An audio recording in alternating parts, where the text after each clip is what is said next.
Is your Rogers Ignite TV box stuck on the welcome screen?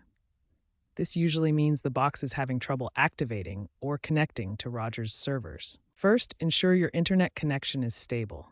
The box needs at least 25 Mbps download speed. Try power cycling the box by unplugging it for 30 to 60 seconds, then plug it back in.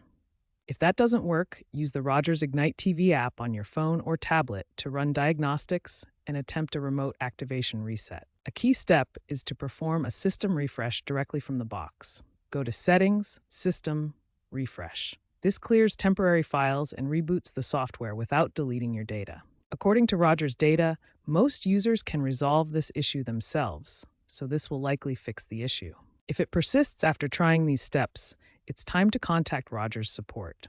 If the basic steps haven't worked, a factory reset might be necessary, but be aware this erases all your data. You can find this option under Settings, System, Factory Reset. Remember, you will need to reactivate. Another thing to check is your modem and router settings.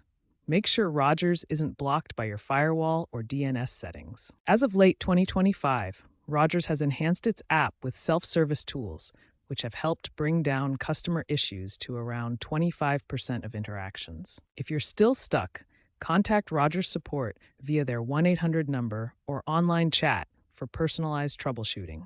Complex issues often require professional intervention. With the future shifting towards app-centric solutions, it's predicted AI-driven diagnostics will reduce resolution times further. So ensure your app is up to date. If you are still having issues, it's very important to contact Rogers directly.